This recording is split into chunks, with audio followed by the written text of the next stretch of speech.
Cette émission vous est présentée et commanditée par votre Caisse populaire de la Haute-Gaspésie qui vous offre un éventail complet de services adaptés à vos besoins. 418-663-2214. Tout le monde, bienvenue à la séance du Conseil municipal, séance du mois de mai 2023.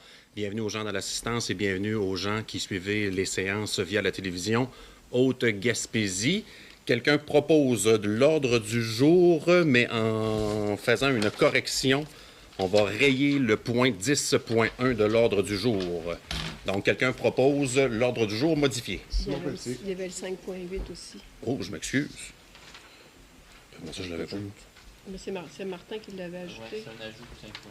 C'est Travaux. C'était pour le paiement de Stantec. On va ajouter le point 5.8. Tu l'as ici, si tu veux le lire. Ouais. C'est quoi? Autorisation de paiement numéro 7. Donc, on ajoute le point 5.8 à l'ordre du jour avant d'en faire l'adoption. Autorisation de paiement numéro 7 à les entreprises Roy et Duguay, réhabilitation de la piste de l'aéroport. Donc, quelqu'un propose l'ordre du jour avec les deux modifications. Simon Pelletier. Simon Pelletier, merci. Adoption des procès-verbaux, 3.1. Adoption du procès-verbal de la séance ordinaire du 3 avril 2023. Quelqu'un propose? Ariane. 3.2. Adoption du procès-verbal de la séance extraordinaire du 12 avril 2023. Quelqu'un propose? Richard Bugeaud. 3.3. Adoption du procès-verbal de la séance extraordinaire du 18 avril 2023. Quelqu'un propose? Simon Lemieux. 3.4. Adoption du procès-verbal de la séance extraordinaire du 25 avril 2023. Quelqu'un propose? Richard Bugeaud. Point d'information. Alors, quelques points en rafale. Je vais commencer avec les quelques travaux, notamment en loisirs, qui va s'amorcer bientôt. Tout le monde qui suivait un peu les séances du Conseil, on a fait l'acquisition l'automne dernier d'un gros module de jeu interactif qui va être situé au parc du Petit Bois, ainsi que de nouvelles balançoires handicapés, parents-enfants, donc bébés et des balançoires standards. Les gens, il y en a qui m'ont posé la question pourquoi que ce n'était pas déjà installé. On va couler des dalles de béton. On attend vraiment la fin du dégel parce qu'on veut faire des installations adéquates pour que ça soit vraiment périn dans le temps. Donc, c'est quand même une belle nouveauté. PomTrack. Donc, on est allé 3 fois en appel d'offres. On a une firme. Les débuts de travaux est planifié pour la première semaine de juin. On prévoit 6 semaines de construction pour la piste de PomTrack. Ce qui fait que dans un horizon de fin juillet, ça pourrait être en fonction au parc multisport. C'est aussi également une superbe acquisition pour nous. Autre information, festival Fauve Mauve qui aura lieu le 30 juin et 1er juillet à 100% avec des artistes québécois. C'est un partenariat avec l'organisme Choc Événements. Donc, on a hâte de voir. Les gens aussi ont eu le réflexe que c'était en même temps que le festival chanson de Petite-Vallée. Mais cette année, Petite-Vallée, c'est plus tard, parce qu'il devait être en construction suite à l'incendie. Donc, ça va être vraiment correct. On ne rentre pas en conflit avec d'autres dates de festival. C'est une première édition, en espérant que ça puisse peut-être prendre de l'ampleur et de bonifier les programmations au fil des prochaines années. Assemblée générale annuelle des camps de jour de Sainte-Anne-des-Monts le 18 mai prochain. Donc, les familles qui ont un intérêt à suivre l'Assemblée générale annuelle, voire même des bénévoles pour siéger au conseil d'administration. Donc, le 18 mai prochain à la Maison de la Culture. Les inscriptions également pour la saison estivale 2023. Donc, c'est en route aussi. Point d'information important aussi, on est dans la période de la crue printanière de la rivière ou des rivières et ou des cours d'eau. Donc, depuis quelques années, le ministère de la Sécurité publique en fait beaucoup la promotion. Donc, les riverains, c'est des habitués souvent, mais lorsque les crues de rivière, notamment, on demande aux gens de peut-être prévoir des denrées pour une période d'environ 72 heures. Donc, le temps qu'elle gonfle, qu'elle baisse. Des fois, le service de sécurité incendie à la ville de Sainte-Anne-des-Monts, des fois, on va pour aller chercher des gens, mais arrive à un certain moment qu'on n'ira plus. On ne mettra pas non plus en péril s'il y a eu une première tentative de demander aux gens volontairement de quitter puis qu'ils ne le veulent pas. Ça ne veut pas dire qu'on va y retourner. Donc, tout le monde prévoyait quand même les médicaments, les denrées, période de 72 heures. C'est la semaine de la prévention de la sécurité publique cette semaine. Donc, je pense que c'est opportun de parler que c'est la crue actuellement de la rivière Sainte-Anne notamment. Puis faites attention, allez pas jouer là avant le début de l'été. Érosion côtière, mi-avril, je ne me rappelle pas de la date, le gouvernement du Québec a autorisé une somme d'argent importante à la ville de Sainte-Anne-des-Monts, un montant de 14 millions pour faire une protection des bandes riveraines sur un territoire ciblé. Je vous mets en garde tout de suite. C'est pas nous qui avons choisi les secteurs. C'est l'UQAR qui a, depuis plusieurs années, étudié la côte, qui ont déterminé les endroits qui étaient propices à avoir de la prévention maintenant. Dès la première rencontre, l'équipe municipale a demandé d'aller voir les autres zones propices qui auraient des besoins. Donc, on est dans le début de la démarche. On parle de début de travaux seulement dans peut-être plus de 2 ans. Donc, l'annonce, elle a été faite. Nous, il y a d'autres études que nous devons accomplir avec les sommes d'argent qui nous ont été octroyées et notamment aussi embaucher chargé de projet en lien avec l'érosion côtière. Donc, au fil du temps, on va toujours vous donner de l'information. C'est quand même important et majeur. Moi, je pense que les gens qui ont des propriétés et leur patrimoine en bord de mer méritent d'avoir ce genre de protection contre les hautes marées. Donc, attendons de voir. Ça fait le tour un peu des points d'information que je voulais vous livrer ce soir, ce qui nous amène à la portion administration 5.1, autorisation de cession du lot 4 325 952, ancienne emprise de la route Belloni-Lévesque à M. René Lavigueur. Quelqu'un propose. Simon Pelletier. Simon Pelletier. C'est un petit triangle tout petit qui ne sert à rien, puis que ça va régulariser aussi la situation du propriétaire. Donc, c'est pour ça qu'on l'autorise ce soir. Simon Pelletier? Oui. 5.2, autorisation de cession des lots 6 492 385 et 6 485 867 du domaine Loiselière à la ville de Sainte-Anne-des-Monts. Quelqu'un propose. Simon Pelletier. 5.3, autorisation de signature de l'entente à intervenir avec Marin Construction Incorporée pour la phase 2B du développement du domaine de Loiselière. Quelqu'un propose. Simon Pelletier.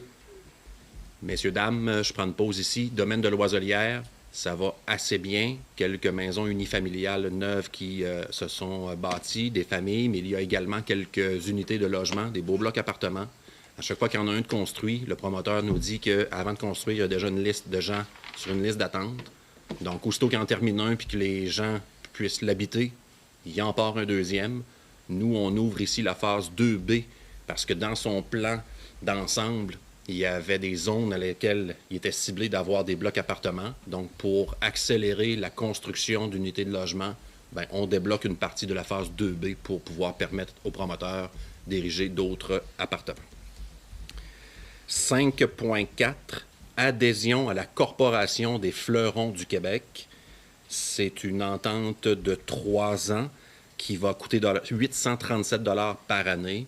Les Fleurons du Québec, c'est un organisme bien reconnu en province qui nous donne de l'accompagnement, notamment pour venir voir la ville, trouver les zones où on peut l'embellir. Donc, c'est un début pour nous. C'est une première démarche, c'est la première année, c'est une entente de 3 ans. Au bout de 3 ans, c'est là qu'il peut y avoir des rapports d'émis du matériel. Il y a l'organisme aussi, le CADEC, qui va suivre ce dossier-là aussi en collaboration avec la ville de Sainte-Anne-des-Monts. Donc, on veut se projeter, nous, dans l'amélioration de la qualité de vie des citoyens, notamment par loisirs, sport, culture, mais l'embellissement de la ville en fait partie également. Quelqu'un propose?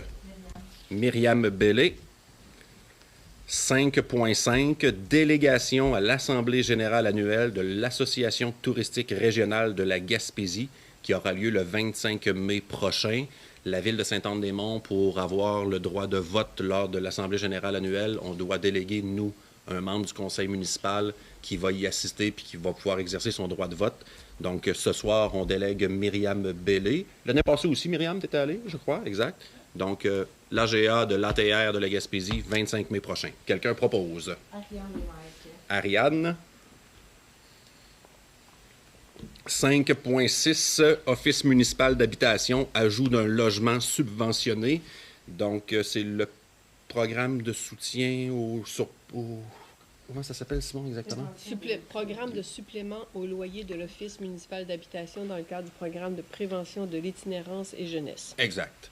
Donc, c'est une unité supplémentaire que le gouvernement octroie à l'Office municipal d'habitation. Ce qu'on appelle ici de ce programme-là, c'est que c'est des appartements qui ne sont pas dans le giron de l'OMH, mais bien dans d'autres blocs ou hébergements privés, mais avec ici une entente avec... C'est le 6 Gaspésie? C'est la DPJ. La DPJ, bon. Donc, ça va être un appartement comme supervisé que la DPJ va faire la demande. Donc, nous, on paie le supplément. J'aimerais ça bien l'expliquer, puis moi, je veux juste m'assurer qu'on ne dit pas n'importe quoi. Ils sont en famille d'accueil, puis quand ils ont 18 ans, ben ils n'ont pas de place où aller. Fait que ce serait un appartement qui serait réservé. Ça va. Moi, c'est juste le programme au supplément au loyer. Je veux juste m'assurer pour expliquer aux gens comment ça marche exactement. Là, c'est des privés qui ont des blocs appartements dans lesquels il y a un entente signée avec la SHU ou l'OMH. Puis la Ville subventionne le même montant que l'OMH, mais au privé. Exact. Quelqu'un propose. Puis combien on en a actuellement? On a 14. C'est ça. On en a 14. Merci. 5.7, aide financière, camp de jour, Sainte-Anne-des-Monts.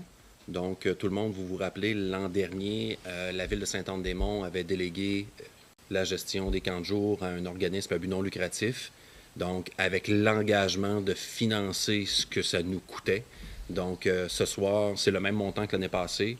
C'est 30 000 divisible en 2 versements de 15 000. Donc, c'est ce que ça coûtait à la Ville de Sainte-Anne-des-Monts. Mais maintenant, c'est sous la responsabilité d'un OBNL qui s'appelle Camp de jour Sainte-Anne-des-Monts. Donc, ce soir, c'est pour entériner l'aide financière de 30 000 Quelqu'un propose? Simon Lemieux. Simon Lemieux. Trésorerie 6.1. Approbation des comptes... 5.8, excuse, ouais, c'est un petit peu... Pardon. Autorisation de paiement numéro 7 à les entreprises Roy et Duguay, réhabilitation de la piste et mise aux normes lot 1. Je m'explique. Lorsque nous, on avait un chargé de projet, le chargé de projet doit émettre une forme de quittance, ce qui fait en sorte qu'on peut nous faire le paiement. Donc, je ne sais pas s'il en reste quelques-uns en route, mais si on fait l'autorisation de paiement numéro 7, c'est ce que nous avons eu, le rapport de l'ingénieur qui était le surveillant de chantier. Alors, le montant 5.8, je ne l'ai même pas noté non plus. Incluant les taxes, le paiement numéro 7 sera de 89 265 $ et 57 sous. Quelqu'un propose? Richard Bugeaud. Donc, trésorerie 6.1, approbation des comptes payés et à payer au 30 avril. Ce ne sera pas bien long.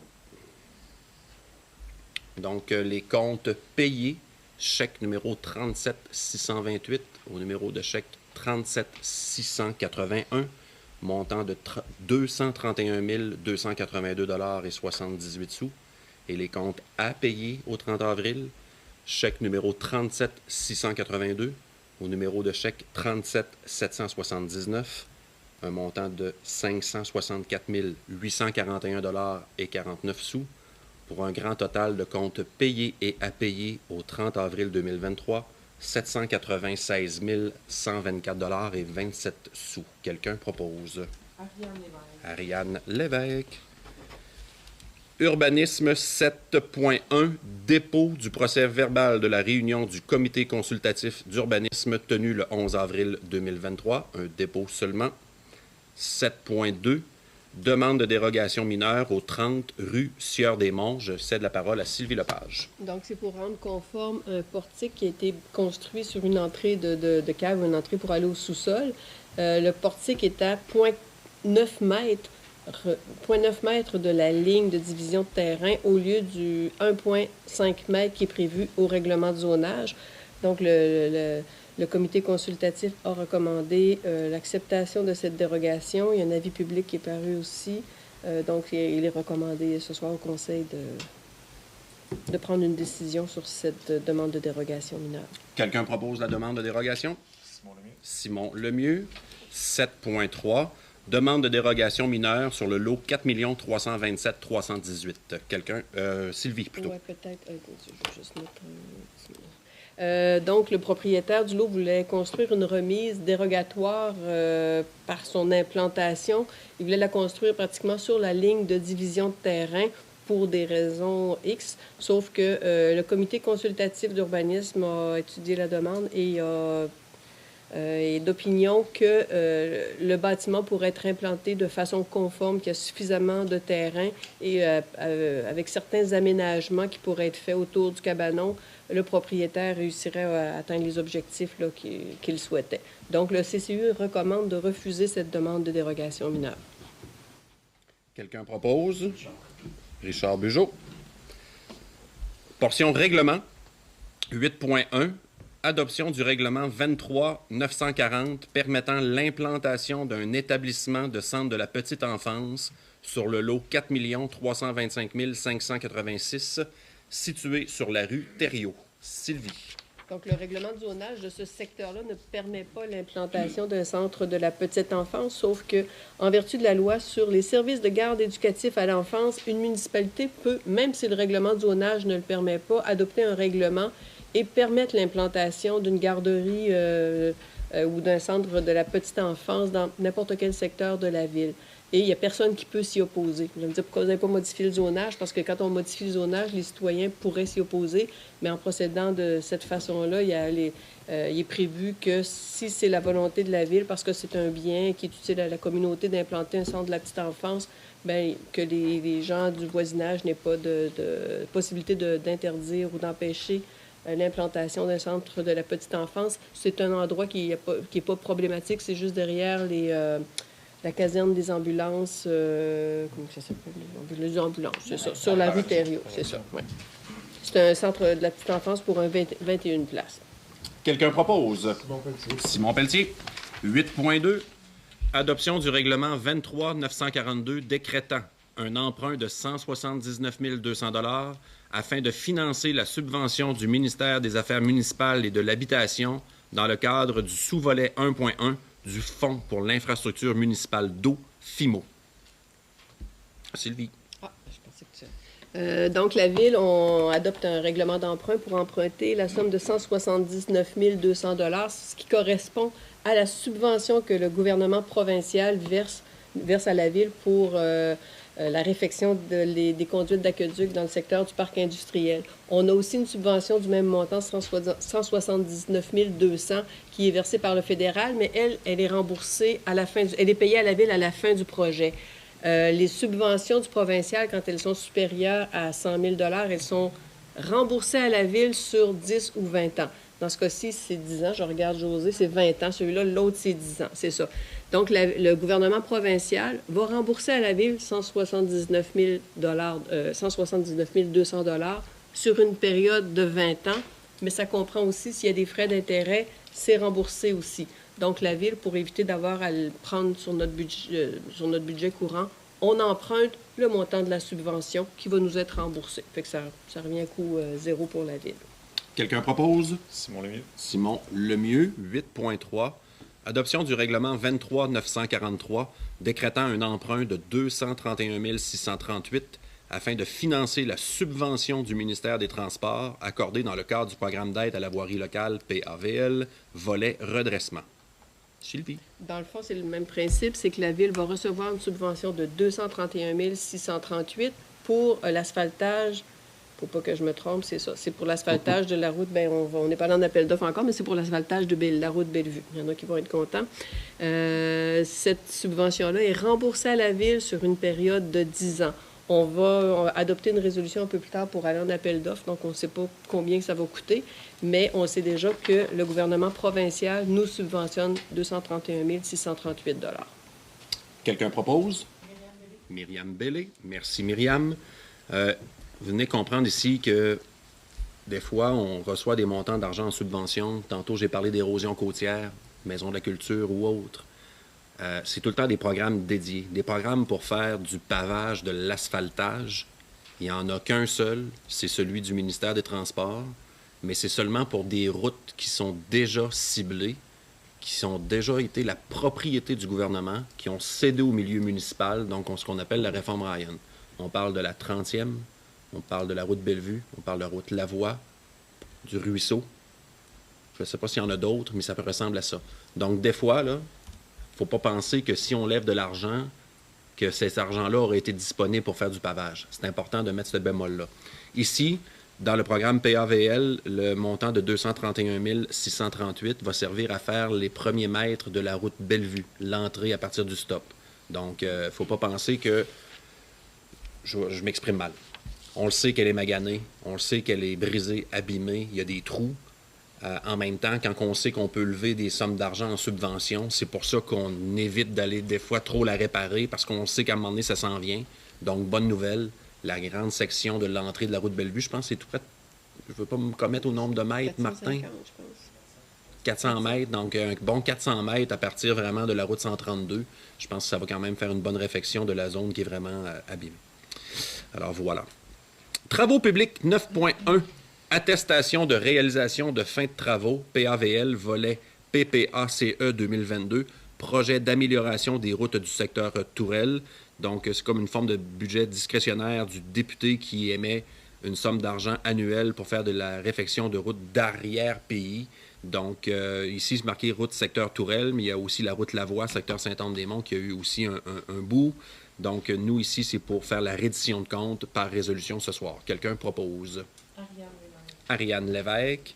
9.2, autorisation de paiement de la facture à Quattro, mise aux normes des installations de pompage d'eau potable dans le cadre de la taxe d'essence et contribution du Québec. Taxe incluse, la facture est de 58 867 et 20 sous. Quelqu'un propose? Myriam Bellé. 9.3, embauche de Carole Demers au poste d'opérateur de machinerie lourde sur liste de rappel. Quelqu'un propose? Richard Bugeaud. 9.4, autorisation d'appel d'offres public asphaltage route Bellevue. Quelqu'un propose? Simon Pelletier. Simon Pelletier. 9.5, acceptation d'une soumission pour la fourniture de sel de déglaçage. Donc, 2 soumissionnaires comme à chaque fois. Donc, c'est ce qu'on appelle le sel qu'on met l'hiver dans nos routes. Le plus bas soumissionnaire, je ne l'ai même pas. Bougez pas, ce sera pas là. C'est le Warwick. Puis c'est 10, 9.5. Vous vous rappelez, depuis quelques années, on fait un appel d'offres conjoint, la ville de Cap-Char et Saint-Anne-des-Monts, ce qui nous permet quand même de sauver 10-12 000. Je pense que nous autres, il y a eu 9, 10, 12 000, puis eux, 7 000. Donc, on fait le plus grand, on prend le nombre de tonnes que Cap-Char a besoin et nous, puis on fait, nous, un appel d'offres avec le tonnage requis. Donc, le plus bas soumissionnaire cette année est celle Warwick.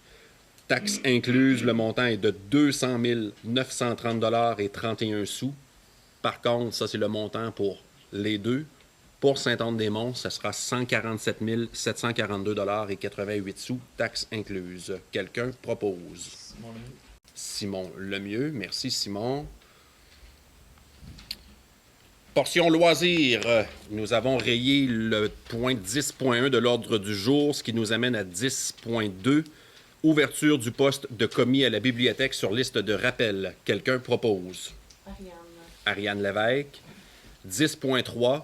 Autorisation de présenter une demande d'aide financière dans le FRR volet 4 de la MRC de la Haute-Gaspésie, patinoire extérieure, secteur centre-ville. Quelqu'un propose?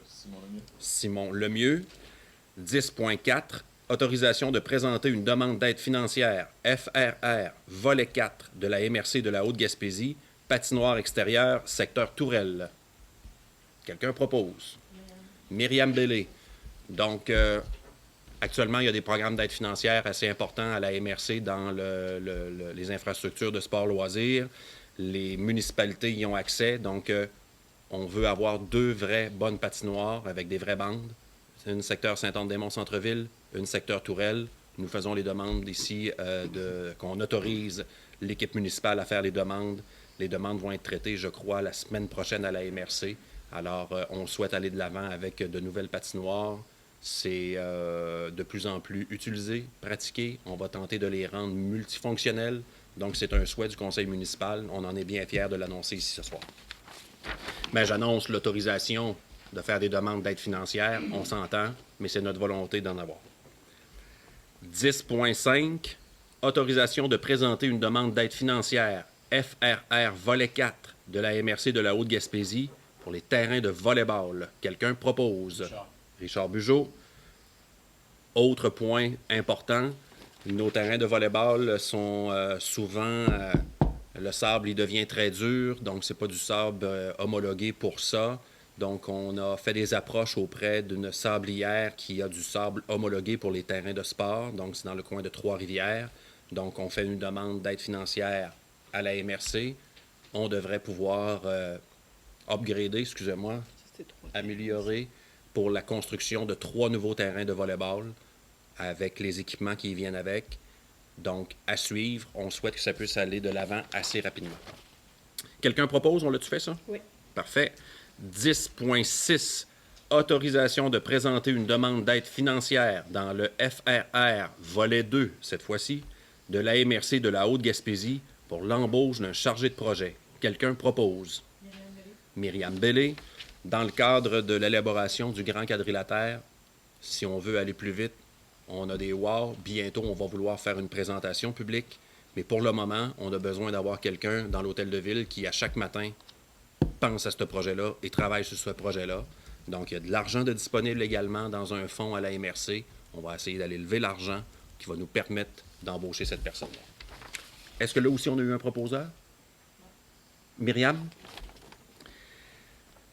10.7. Autorisation de présenter une demande d'aide financière à l'unité régionale de loisirs et de sport, programme actif pour des balançoires. Quelqu'un propose? Ariane Lévesque. 10.8.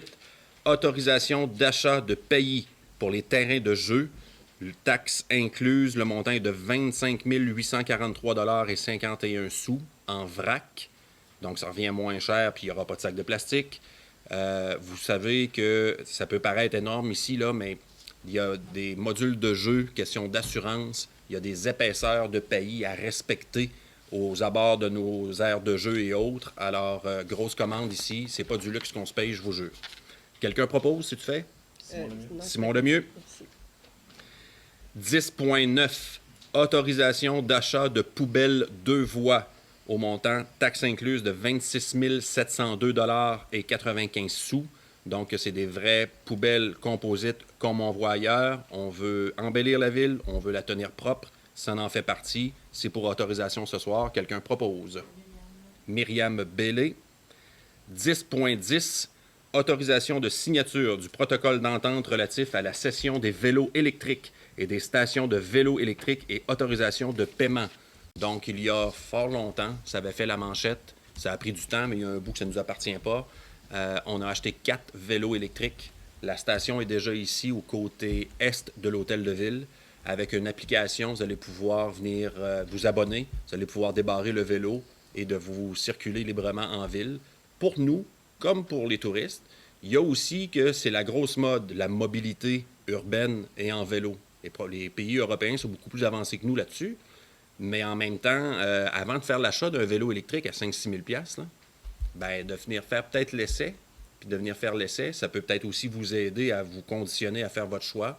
Puis on a une belle shop à vélo qui s'appelle Bessic ici, du jeune Clément Vallée, qui peut vous conseiller aussi. Mais avant, vous allez avoir accès ici à louer les 4 vélos électriques en libre service. Il y a 4 villes en Gaspésie qui se sont dotées de ça. Carleton, New Richmond, Gaspé et Saint-Anne-des-Monts. Donc, on en est très fiers. Quelqu'un propose? Richard Bugeaud. Dernier point de la soirée, incendie 11.1, adoption du rapport annuel 2022 du schéma de couverture de risque en sécurité incendie et d'organisation des secours de la MRC de la Haute-Gaspésie. Quelqu'un propose? Richard Bugeaud. Avant de fermer la séance, le rapport annuel du schéma de couverture de risque incendie, vous savez, chaque municipalité est assujettie à adopter un schéma de couverture de risque incendie. Qu'est-ce que ça mange en hiver? Bien, ça nous donne le temps d'intervention quand il y a un appel qu'il faut se rendre sur le sinistre. Sinon, on peut être mis en défaut. Le nombre de pompiers pour un feu est établi dans le schéma de couverture de risque incendie. Donc ça, c'est tout normé. Et nous, à chaque année, on fait, le directeur de service incendie place dans un rapport tous les incendies, les accidents de la route, les autres interventions, les délais d'intervention, le nombre de pompiers qui est allé. Et nous, on doit aussi fournir ce rapport-là au ministère de la Sécurité publique. C'est des lois maintenant. C'est un schéma pour l'ensemble de la MRC. Donc, chaque ville a ses propres modalités. Donc, ça aussi, on l'a proposé. Ouais. C'est fait. Messieurs, dames, merci beaucoup. C'était un peu long comme séance. Il y avait plusieurs points. Merci beaucoup, puis on se voit le mois prochain.